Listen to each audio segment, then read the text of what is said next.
Hi dear മക്കളെ, welcome to Pyrus learning academy. Is me Ananthu. അപ്പോൾ മക്കളെ, ഫിസിക്സ് എക്സാമും കെമിസ്ട്രി എക്സാമും ഒക്കെ കഴിഞ്ഞ് മാത്സ് എക്സാമിന് വേണ്ടി തയ്യാറെടുത്തിരിക്കുവാണ് എന്നെനിക്കറിയാം. ഈ അവധി ദിവസങ്ങൾ നിങ്ങൾ നന്നായിട്ട് പ്രയോജനപ്പെടുത്തുന്നുണ്ടോ? ഈ കിട്ടിയ സ്റ്റഡി ലീവ്സ് പ്രയോജനപ്പെടുത്തണം കേട്ടോ. നന്നായിട്ട് പഠിക്കാനുള്ള സമയമായിട്ട് ഇതിനെ പ്രയോജനപ്പെടുത്തണം. അല്ലാതെ ഫിസിക്സ് എക്സാം, കെമിസ്ട്രി എക്സാം ആ ഒരു മൂഡിൽ നിങ്ങൾ ഇരുന്ന് കഴിഞ്ഞാൽ ഒരു കാര്യം നടക്കത്തില്ല. സോ അത് മാറ്റിവെച്ച് ആ ചിന്തകളൊക്കെ മാറ്റി വെച്ചിട്ട് ഫ്രഷ് ആയിട്ട് മാത്സ് എക്സാമിന് വേണ്ടി തയ്യാറാകുക. ഓക്കെ.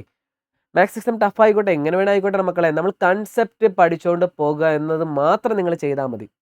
അതുമായിട്ട് ബന്ധപ്പെട്ട എങ്ങനത്തെ ക്വസ്റ്റ്യൻ വന്നോട്ടെ, കൺസെപ്റ്റ് നന്നായിട്ട് മനസ്സിലുണ്ടെങ്കിൽ ആ ക്വസ്റ്റ്യൻ വരുമ്പോൾ എങ്ങനെ ചെയ്യാമെന്ന് നമുക്ക് മനസ്സിലാവും. ടഫ് ക്വസ്റ്റ്യൻ ആയിക്കോട്ടെ, പക്ഷെ അത് അറ്റൻഡ് ചെയ്യുക എന്നുള്ളതാണ് നിങ്ങൾ ചെയ്യേണ്ട കാര്യം. അതിനുവേണ്ടി എന്ത് ചെയ്യണം? നന്നായിട്ട് കൺസെപ്റ്റ് പഠിക്കുക.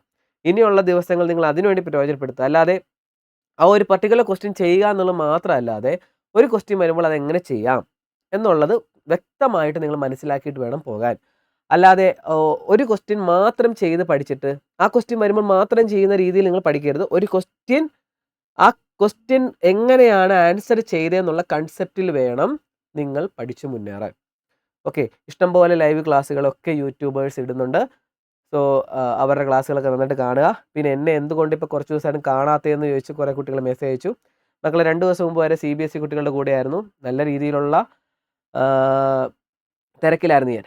സോ അത് കഴിഞ്ഞതിന് ശേഷം ഹെൽത്ത് ഇഷ്യൂസ് ഭയങ്കരമായിട്ട് എന്നെ ഇങ്ങനെ ബാധിച്ചുകൊണ്ടിരിക്കുകയാണ്. എക്സാം ടൈമിൽ ഈ റെസ്റ്റ് ഇല്ലാതെയുള്ള ഓട്ടം കാരണം എനിക്ക്, ഞാൻ പറഞ്ഞില്ലേ, സൗണ്ട് ഇങ്ങനെയുള്ള പ്രശ്നങ്ങളായിട്ടിരിക്കുകയാണ്. പനി പിടിച്ചു. പക്ഷേ ഈ സമയത്ത് മാറിയിരിക്കാൻ പറ്റിയ ഒരു അവസരം അല്ലല്ലോ. അതുകൊണ്ടാണ് പെട്ടെന്ന് ഓടി വന്നത് മക്കളെ. റെസ്റ്റ് എടുത്ത് മാറിയിരിക്കേണ്ട ഒരു അവസരം അല്ലല്ലോ ഇത്. അപ്പോൾ മാക്സിമം നിങ്ങളെ എനിക്ക് ഹെൽപ്പ് ചെയ്യണമെന്ന് ആഗ്രഹമുണ്ട്. അപ്പോൾ ഒരു ദിവസം ഞാൻ റെസ്റ്റ് എടുത്തതിന് ശേഷം ഞാൻ വീണ്ടും തിരിച്ചു വന്നിരിക്കുവാണ്. സോ നന്നായിട്ട് നമുക്ക് പഠിച്ചു പോകാം. ഞാൻ പറയാനുള്ള മക്കളെ, കൺസെപ്റ്റ് ഓറിയൻ്റ് ആയിട്ട് പഠിച്ചു പോകാം. നിങ്ങൾ ചെയ്യേണ്ട കാര്യം, ഞാൻ 3 തരത്തിൽ നിങ്ങളെ തിരിച്ചിട്ടുണ്ട്. ഓക്കെ മക്കളെ, നിങ്ങൾ ശ്രദ്ധിക്കേണ്ട കാര്യം, ഒരെണ്ണം നിങ്ങൾ ജയിക്കുക എന്നുള്ള ഉദ്ദേശത്തോടെയുള്ള കുട്ടികളുണ്ട്. 18 മാർക്ക് വാങ്ങുക എന്നുള്ള ഉദ്ദേശമുള്ള കുട്ടികളുണ്ട്. പിന്നെ ഡബിൾ പാസ് വാങ്ങുക എന്നുള്ള ഉദ്ദേശമുള്ള കുട്ടികളുണ്ട്. പിന്നെ A+ അല്ലെങ്കിൽ ഫുൾ മാർക്ക് നേടുക എന്നുള്ള ഉദ്ദേശത്തിലുള്ളവരുണ്ട്. സോ 3 കാറ്റഗറീസ് ആയിട്ട് നിങ്ങളെ തിരിച്ചിട്ടുണ്ട്. അപ്പോൾ ഈ 3 കാറ്റഗറീസ് ഉള്ള കുട്ടികൾ ശ്രദ്ധിച്ചിരിക്കുക. നിങ്ങൾ എങ്ങനെയാണ് പഠിക്കേണ്ടത് ഞാൻ ജസ്റ്റ് പെട്ടെന്നൊന്ന് പറയാം. ജയിക്കുക ഫസ്റ്റും സെക്കൻഡും കാറ്റഗറിയിലുള്ള കുട്ടികളാണെങ്കിൽ മക്കളെ, നിങ്ങൾ ആദ്യത്തെ 4 ചാപ്റ്റേഴ്സും അവസാനത്തെ 4 ചാപ്റ്റേഴ്സും മാത്രം പഠിച്ചാൽ മതി. ഇത് എത്രത്തോളം നിങ്ങൾ കേൾക്കുമെന്ന് എനിക്കറിയത്തില്ല. പക്ഷേ ഞാൻ പറയുന്നത് നിങ്ങൾ ശ്രദ്ധിക്കുക. ഫസ്റ്റും സെക്കൻഡും കാറ്റഗറി, എനിക്കറിയത്തില്ല നിങ്ങൾ ഏത് കാറ്റഗറി പെട്ടാന്ന്. ഞാൻ വീണ്ടും പറയുന്നത്, ഫസ്റ്റ് കാറ്റഗറി എന്ന് പറയുന്നത് 18 മാർക്ക് വേണ്ട കുട്ടികൾ, ജയിക്കുക എന്നുള്ള ഉദ്ദേശം. സെക്കൻഡ് കാറ്റഗറി ഡബിൾ പാസ് വാങ്ങുക, 36, 40 മാർക്ക് എന്നുള്ള ഉദ്ദേശമുള്ള കുട്ടികൾ. പിന്നെ തേർഡ് കാറ്റഗറി A+ അല്ലെങ്കിൽ ഫുൾ മാർക്ക് നേടുക എന്നുള്ള കുട്ടികൾ. ഏത് കാറ്റഗറിയാണ് നിങ്ങളെന്ന് കമൻറ്റ് ചെയ്യുക മക്കളെ. എത്രത്തോളം കുട്ടികൾ ഓരോ കാറ്റഗറി പെടുന്നതെന്ന് എനിക്ക് മനസ്സിലാക്കാനും പറ്റും. അപ്പോൾ നിങ്ങൾ ചെയ്യേണ്ടത്, നിങ്ങൾ ഈ ഫസ്റ്റ് 2 കാറ്റഗറിയിലുള്ള കുട്ടികൾ ആദ്യത്തെ 4 ചാപ്റ്റേഴ്സും അവസാനത്തെ 4 ചാപ്റ്റേഴ്സും മാത്രം പഠിച്ച് സെറ്റാകുക. തേർഡ് കാറ്റഗറിയിലുള്ള കുട്ടികൾ മാത്രം നടുക്കത്തെ 5 ചാപ്റ്റേഴ്സ് പഠിക്കുക. Calculus, continuity and differentiability, application of derivatives, integrals, application of integrals, differential equation. Okay. അല്ലാതെ എല്ലാം കൂടെ ഇൻ്റഗ്രൽസ് മൊത്തം ഞങ്ങൾക്ക് പഠിച്ചെങ്കിൽ മാത്രമേ ഞങ്ങൾക്ക് കാര്യം നടക്കത്തുള്ളൂ. എടാ മക്കളെ, ഇൻ്റഗ്രൽസ് പഠിച്ചില്ലെങ്കിൽ ഫുൾ മാർക്ക് നേടാൻ പറ്റും എന്നുള്ളത് നിങ്ങൾക്ക് വെയിറ്റേജ് കാണുമ്പോൾ മനസ്സിലാവും. ഞാൻ പറയണേടാ, ബുദ്ധിപൂർവ്വം ചിന്തിക്കണം മക്കളെ. നിങ്ങൾക്ക് വേണ്ടിയല്ലേടാ വെയിറ്റേജ് എന്ന് പറയുന്ന ഒരു വീഡിയോ തന്നെ ഇട്ടിരിക്കുന്നത്. ആ വെയിറ്റേജ് നോക്കി എത്രത്തോളം നമ്മൾ യൂസ്ഫുൾ ആയിട്ട് പഠിക്കണം. ഇപ്പോൾ ഇൻവേഴ്സ് ട്രിഗ്നോമെട്രി പഠിച്ചില്ലെങ്കിൽ നിങ്ങൾക്ക് ഫുൾ മാർക്ക് വാങ്ങാം. ഡിഫറൻഷ്യൽ ഇക്വേഷൻ പഠിച്ചില്ലെങ്കിൽ നിങ്ങൾക്ക് ഫുൾ മാർക്ക് വാങ്ങാം. നിങ്ങൾക്ക് വെയിറ്റേജ് എടുത്താൽ മനസ്സിലാവും, ഒരു 3 മാർക്കിൻ്റെ ക്വസ്റ്റ്യൻ അതിനകത്ത് വരാനുള്ളൂ. അപ്പോൾ അത് പഠിച്ചില്ലെങ്കിൽ എന്താണ്, ഇഷ്ടംപോലെ നമുക്ക് മാർക്ക് ബാക്കിയുള്ള ചാപ്റ്റേഴ്സിന് കിട്ടത്തില്ലേ? 8 ക്വസ്റ്റ്യനകത്ത് 6 എണ്ണം എഴുതിയാൽ മതി. 3 മാർക്കിലും 4 മാർക്കിലും 8 ക്വസ്റ്റ്യനിൽ 6 എണ്ണം എഴുതിയാൽ മതി. ഞാൻ പറയുന്നത്, തന്ത്രപരമായി ഇനിയുള്ള ദിവസങ്ങൾ നീങ്ങുക. അല്ലാതെ എല്ലാം കൂടെ വാരി വലിച്ച് പഠിക്കുന്നതിന് പകരം, ഞാൻ പറയുന്നത്, കമ്പാർട്ട്മെൻറ്റിലെ കുട്ടികൾ കൂടെ എന്നെ ഫോളോ ചെയ്യുന്നതുകൊണ്ടാണ് ഞാൻ ഈ കാര്യങ്ങൾ നിങ്ങളോട് പറയുന്നത്. കുട്ടികൾ അല്ലെങ്കിൽ കമ്പാർട്ട്മെൻറ്റ് കുട്ടികൾ, മക്കളെ, നിങ്ങൾ ആദ്യത്തെ 4 ലാസ്റ്റത്തെ 4 മാത്രം പഠിച്ചാൽ മതി. ഇനി കുറേ മാർക്ക് വേണമെന്ന് ആഗ്രഹം കാണാൻ നിങ്ങൾ വേണ്ടി കണ്ടിന്യൂറ്റിയും കൂടെ ജസ്റ്റ് പഠിച്ചു. പക്ഷേ ബാക്കിയുള്ളതും കൂടെ പഠിച്ച് നിങ്ങൾ ബാക്കി നിങ്ങളുടെ തലയിൽ കയറിയിരിക്കുന്ന സംഭവം കളയരുത് എന്നൊരു അപേക്ഷ മാത്രമേ എനിക്കുള്ളൂ. കാരണം എല്ലാ കുട്ടികൾക്കൊന്നും തലയിൽ കയറത്തില്ലടാ. എല്ലാവരും പറയുന്ന പോലെയൊന്നുമല്ല. ഈ differentiability, application of derivatives, integrals എന്ന് ചില ക്വസ്റ്റ്യൻ കാണുമ്പോൾ പോലും ചില കുട്ടികൾക്ക് മനസ്സിലാകത്തില്ല. എത്രത്തോളം പഠിച്ചെന്നിരിക്കട്ടെ. ഇത് ഏത് മെത്തേഡാണെന്ന്, സബ്സ്റ്റിറ്റ്യൂഷൻ മെത്തേഡാണോ അതോ പാർഷ്യൽ ഫ്രാക്ഷൻ ആണോ, ഇത് ഏത് ഉപയോഗിച്ച് ചെയ്യണമെന്ന് പോലും നന്നായിട്ട് പഠിക്കുന്ന കുട്ടികൾക്ക് പോലും തിരിച്ചറിയാൻ പറ്റത്തില്ല. ഞാൻ പറയുന്നത് മനസ്സിലാവണം. നിങ്ങളെ ഞാൻ ചെറുതാക്കി കാണിക്കുന്നതല്ല. എല്ലാവർക്കും ദഹിക്കണമെന്നില്ലട മക്കളെ. എനിക്ക് ഫിസിക്സിൻ്റെ ചില കൺസെപ്റ്റുകൾ എനിക്ക് എനിക്ക് അറിയാനും വയ്യ. മനസ്സിലായോ? അത് ഞാൻ എവിടെ വേണേലും പറയും. കാരണം എല്ലാവർക്കും എല്ലാം ഒന്നും പഠിക്കാനൊന്നും പറ്റില്ല. അങ്ങനെ ആയിരുന്നെങ്കിൽ എന്തായാലും എല്ലാവരും ഒരേപോലെ ആയാന്. അപ്പം ഞാൻ പറയുന്നത് നിങ്ങൾ ഇപ്പോൾ കുറേ മോട്ടിവേഷൻ വീഡിയോ കണ്ടുകൊണ്ടോ അല്ലെങ്കിൽ കുറേ ടീച്ചേഴ്സിൻ്റെ അവരുടെയൊക്കെ വാക്ക് കേട്ടുകൊണ്ടോ ഒന്നുമല്ല ഞാൻ പറയുന്നത്. ഇപ്പം ഞാൻ പറയുന്നത് ചിലർക്ക് ഇഷ്ടപ്പെടത്തില്ല. എങ്കിലും ഞാൻ പറയും ശ്രദ്ധിക്കുക മക്കളെ. എടാ നിങ്ങൾക്ക് എത്രത്തോളം പഠിക്കാൻ കഴിയുമെന്ന് നിങ്ങൾക്കേ അറിയത്തുള്ളൂ. ഓക്കെ. എനിക്ക് ഇൻ്റഗ്രൽ പഠിക്കാൻ പറ്റും. നിങ്ങൾ നോക്ക് ഇഷ്ടംപോലെ ക്വസ്റ്റ്യൻസ് യൂട്യൂബ് ചാനൽസ് ഇഷ്ടംപോലെ ഉണ്ട്. ഇൻ്റഗ്രൽസ് പഠിക്കാൻ പറ്റും എന്ന് നിങ്ങൾ നോക്കിയിട്ട് പറ്റത്തില്ലെങ്കിൽ വിടുക. ഇനി അതിനുള്ള സമയമേ ഉള്ളൂ. സ്മാർട്ടായിട്ട് തിങ്ക് ചെയ്യുക. ഓക്കെ.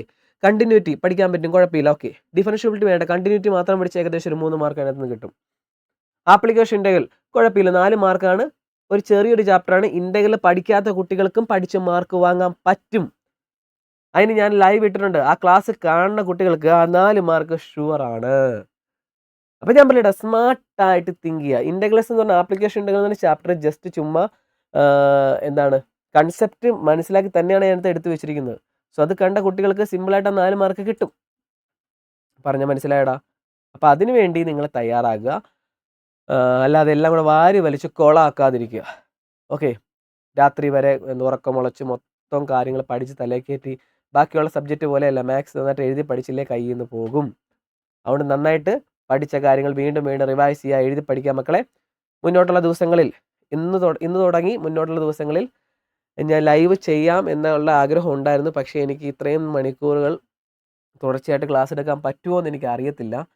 എങ്കിലും നിങ്ങളെ സപ്പോർട്ട് ചെയ്യുക എന്നുള്ള എൻ്റെ ഉത്തരവാദിത്തം ആയതുകൊണ്ട് ഞാൻ പറ്റുന്ന രീതിയിൽ റെക്കോർഡ് ക്ലാസ് ആണെങ്കിൽ ഇട്ട് തരാം. ലൈവ് വേണോ റെക്കോർഡർ വേണോ നിങ്ങൾ പറയുക മക്കളെ. മാക്സിമം നിങ്ങളുടെ സപ്പോർട്ട് ഉണ്ടെങ്കിൽ ഇതൊക്കെ മാറ്റി വെച്ചിട്ട് ഞാൻ വരുന്നതായിരിക്കും. ഓക്കെ. അപ്പോൾ ഇതൊക്കെയാണ് എനിക്ക് നിങ്ങളോട് പറയാനുള്ളത്. കുറേ കുട്ടികൾ എനിക്ക് വേണ്ടി വെയിറ്റ് ചെയ്തിരിക്കുകയാണെന്ന് എനിക്ക് നിങ്ങളുടെ കമൻറ്റ് കണ്ടപ്പോൾ മനസ്സിലായി. അപ്പോൾ അത് കണ്ടപ്പോൾ ഒരു സന്തോഷം. അങ്ങനെ മാറിയിരിക്കാൻ പറ്റത്തില്ലല്ലോ. കാരണം ഞാൻ നോക്കിയപ്പോൾ ഇഷ്ടംപോലെ യൂട്യൂബ് എഡ്യൂക്കേറ്റേഴ്സ് നിങ്ങൾക്ക് വേണ്ടി ലൈവ് ക്ലാസ്സുകളും റെക്കോർഡ് ക്ലാസ്സുകളൊക്കെ ഇടുന്നുണ്ട്. അപ്പോൾ അത് നോക്കി നിങ്ങൾ പഠിച്ചോളൂ എന്ന് പറഞ്ഞിരിക്കുമായിരുന്നു. പക്ഷേ കുറേ കുട്ടികൾ എനിക്ക് വേണ്ടി വെയിറ്റ് ചെയ്യുന്നുണ്ടെന്ന് അറിഞ്ഞപ്പോഴത്തേക്കും മാറിയിരിക്കാൻ തോന്നിയില്ല. അതുകൊണ്ടാണ് ഓടി വന്നത് മക്കളെ. അപ്പോൾ ഇനി അങ്ങോട്ടുള്ള ദിവസങ്ങളിൽ എന്നെയും കാണാം. ലൈവ് വേണോ റെക്കോർഡർ വേണോ എന്ന് നിങ്ങൾ പറയുക. ഏത് ചാപ്റ്റേഴ്സ് വേണോ നിങ്ങൾ പറയുക. മാക്സിമം സപ്പോർട്ടായിട്ട് ഞാൻ കൂടെ കാണും. നമ്മൾ തകർക്കും. അവർ എത്രത്തോളം ടഫ് ക്വസ്റ്റ്യൻ വേണമെന്ന് ചോദിച്ചോട്ടെ മക്കളെ, നമ്മൾ തകർക്കും. പിന്നെ കുട്ടികളോട് എനിക്ക് പറയാനുള്ള കാര്യം, മക്കളെ ഈ വർഷം എൻ്റെ എല്ലാ മക്കളും ജയിച്ചിരിക്കണം. അടുത്ത വർഷം അവർ എന്തൊക്കെ മാറ്റം കൊണ്ടുവരും, കാൽക്കുലേറ്റർ എടുത്ത് മാറ്റുമോ, ഇതുപോലും നമുക്കറിയത്തില്ല. മനസ്സിലായോ? ചിലപ്പോൾ കാൽക്കുലേറ്റർ, ഞാൻ പറയാം CBSE കുട്ടികൾ കാൽക്കുലേറ്റർ യൂസ് ചെയ്യാൻ പറ്റത്തില്ല. സോ ആ ഒരു നിയമം തന്നെ സ്റ്റേറ്റിലും വരാൻ ചാൻസ് ഉണ്ട്. കാൽക്കുലേറ്റർ എടുത്ത് മാറ്റിക്കഴിഞ്ഞാൽ അറിയാം പല കുട്ടികളുടെയും മാത്സ് നിലനിൽക്കുന്നത് തന്നെ കാൽക്കുലേറ്റർ ഉള്ളതുകൊണ്ടാണ്. അപ്പോൾ ഇതൊക്കെ എടുത്ത് മാറ്റുക എന്ന് പറയാൻ പെട്ടെന്ന് ഒരു ദിവസം വന്നിട്ട് കാൽക്കുലേറ്റർ എടുത്ത് മാറ്റുക എന്ന് പറയുമ്പോൾ നിങ്ങൾ പറയും നിങ്ങൾ അതിനെതിരെ എതിർത്തിട്ടൊന്നും ഒരു കാര്യം ഉണ്ടാകത്തില്ല. അതുകൊണ്ട് ഇത്തവണ തന്നെ എക്സാം ജയിക്കുക എന്ന് മാത്രമേ എനിക്ക് പറയാനുള്ളൂ മക്കളെ. അതുകൊണ്ട് നന്നായിട്ട് ഇനിയുള്ള ദിവസം യൂട്ടിലൈസ് ചെയ്യുക, നന്നായിട്ട് പഠിക്കുക. ഓക്കെ. അപ്പോൾ മുന്നോട്ടുള്ള ദിവസങ്ങളിൽ കാണാം മക്കളെ. ചാനൽ സബ്സ്ക്രൈബ് ചെയ്യുക, കൂടെ കൂടുക. ഞാൻ എപ്പോഴൊക്കെ വീഡിയോ ഇടുമെന്ന് എനിക്ക് പോലും അറിയാമല്ലോ. അതുകൊണ്ട് വെയിറ്റ് ചെയ്തിരിക്കുക. പടപടയെന്ന് ചിലപ്പോൾ വീഡിയോസ് വന്നിരിക്കാം. ഓക്കെ. അതേപോലെ ഫസ്റ്റ് കമൻറ്റായിട്ട് ഞാനൊരു ചാനൽ പിൻ ചെയ്യുന്നുണ്ട്. നമ്മുടെ ചാനലാണ്. ലൈവ് വരുന്നതിന് മുമ്പായിട്ട് ഞാൻ അതിനകത്തേക്ക് പോസ്റ്റ് ചെയ്യാം. ഇങ്ങനെയുള്ള കാര്യങ്ങൾ നിങ്ങൾക്ക് വേണ്ടി ചെയ്തു തരാനായിട്ടാണ് ആഗ്രഹിക്കുന്നത് മക്കളെ. അപ്പോൾ നെക്സ്റ്റ് വീഡിയോ ആയിട്ട് കാണാം മക്കളെ. Okay, by.